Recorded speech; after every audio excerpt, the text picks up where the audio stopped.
Typically, when you start studying organic chemistry, we start always with alkanes because it's the simplest compounds you can study. They contain only carbon and hydrogen and only carbon-carbon single bonds. We call them aliphatic compounds, and that means that the carbon skeleton is saturated with the largest possible number of hydrogens atoms per carbon atom. And that's what we call, when we talk about saturated compounds or aliphatic compounds, that's what we mean. You only have carbon-carbon single bonds. You have as much hydrogen around those carbons as they can sustain.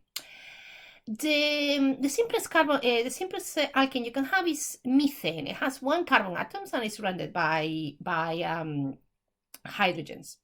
The second simplest or alkane you can have is ethane, and that has 2 carbon atoms. The next one is propane, and you have 3 carbon atoms. And the next one, butane, and you have 4 carbon atoms. After that, 5, 6, 7, 8, etc., you start getting the Latin prefix by the number. So pentane has 5 carbon atoms, hexane, 6 carbon atoms, heptane, 7 carbon atoms, etc. I've got a slide later on with the most common prefixes. So, how do you name them? Well, if you have a very simple alkane with just carbon single bonds in one chain, you just count the number of carbons you've got, 6, 7, 8, 10, and you call them whichever prefix appropriate is. Let's say you have 8 carbon atoms in a chain, so that would be an octane because it's an alkane. But typically, alkanes are more complicated than that. Typically, they have what we call branches or substituents. So there are a line of carbons, one after the other, in a chain, and then you have a few carbons coming out, some of the carbons here and there, and we call those substituents or side chains. So how do you name that? And this system will apply to any organic compound. You will just have to change the ending, because alkanes will end in "ane", alkenes in "ing", carboxylic acid in "oic" acids. So, but the rules are the same for any functional group, and it's worth spending a bit of time getting your head around. The first thing you are going to find is the longest continuous chain of carbon atoms. And we're going to use that to name the compound. That will be this many carbon atoms, and it will be an ane, alkane, because it only has single bonds. So if we look at this structure that we have in the screen, you will see that if I follow, so imagine that you're passing your finger along the chain. So you have 1 carbon atom, 2, 3, 4, 5, 6. And then I can choose to go up or down. So let's go down, 7. And then if I wanted to go to carbon 8, without retracing my steps, I will have to jump to carbon 8. So that means continuously, as a continuous chain, and only have 7 carbon atoms. Because to reach from the carbon 7 to carbon 8, I will have to jump from the page and touch the 8th carbon. So that's not part of the continuous chain. So I'm going to call that an alkane with 7 carbon atoms. And for 7, I use the prefix hept. And because an alkane, it will be a heptane. So my compound is going to be a heptane.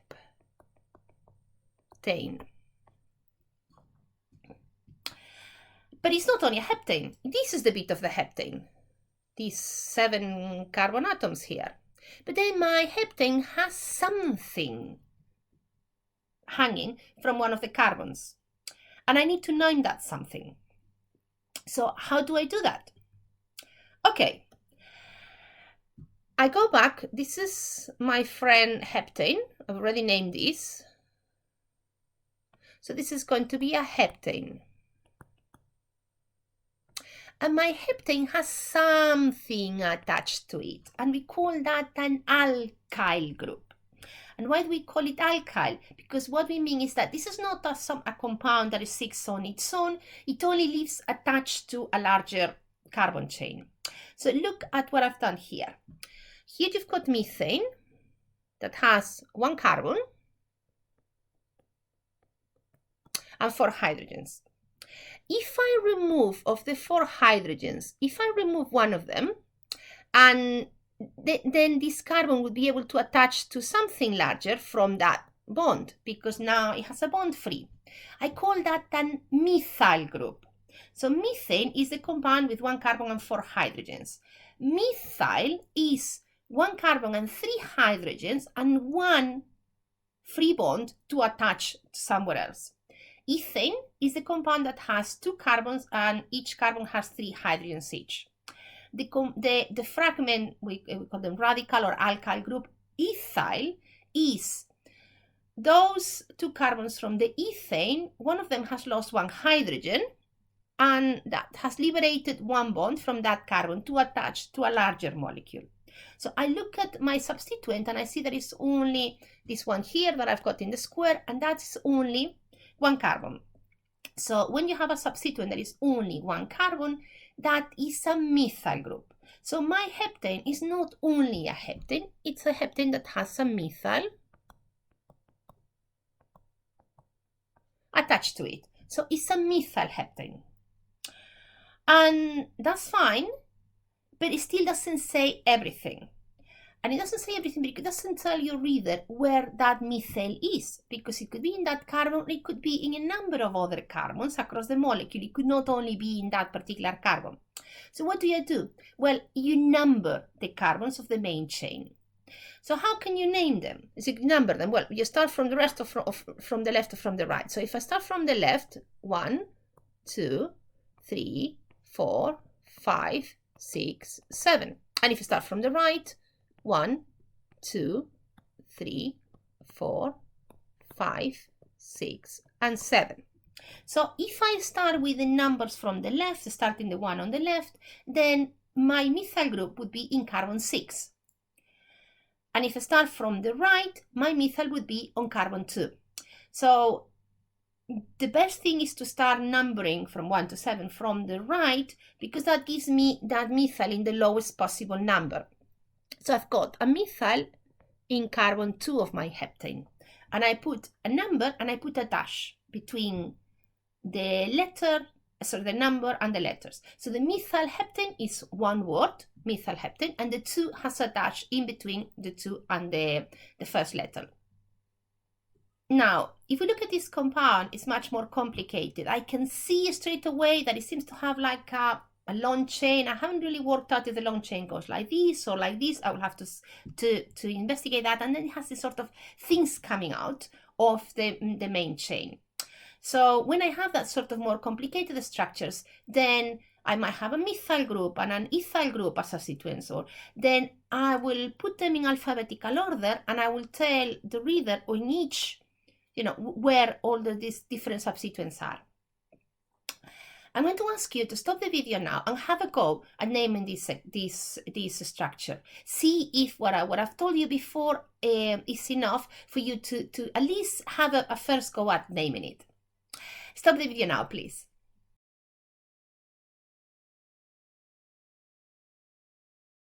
Okay, I hope you had you stopped the video and had a go at this exercise.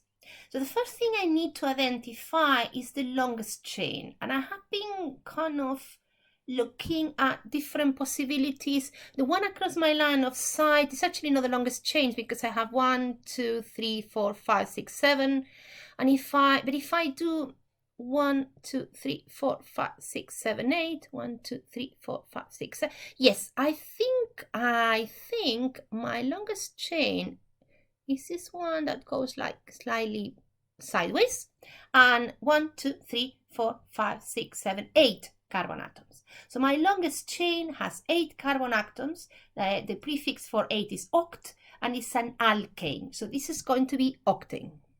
So octane.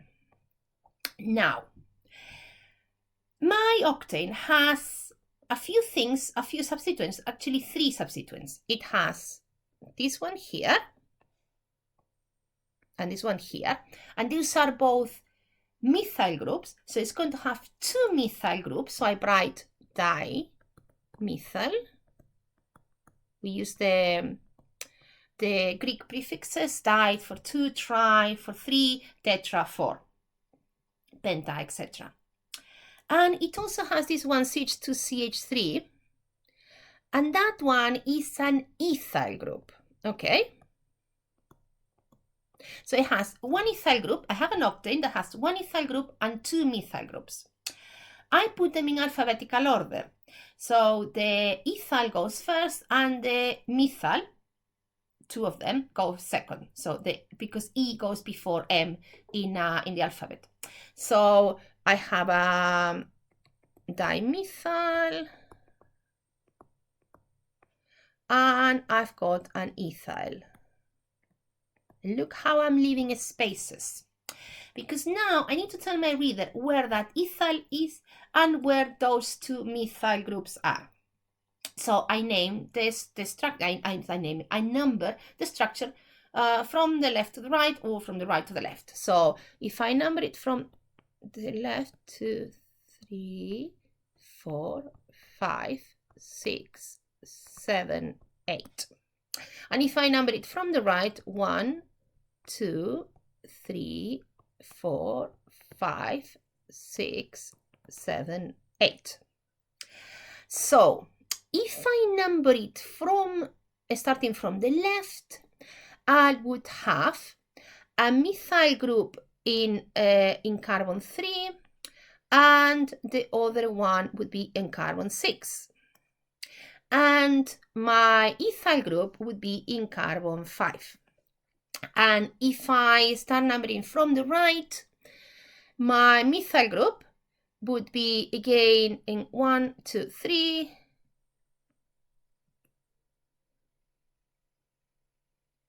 Excuse me, sorry, the methyl group here starting, starting from the left. Sorry, starting from the left, my 1, 2, 3, 4.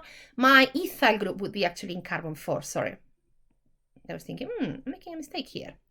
So if I start from the numbers on the right, 1, 2, 3, methyl group, 4, 5, my ethyl group would appear in carbon 5, 6 would be the other methyl group.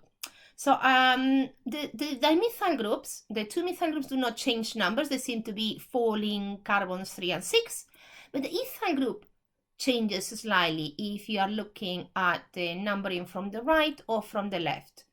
If you start numbering from the right, the ethyl group ends up in carbon 4, and that's slightly better.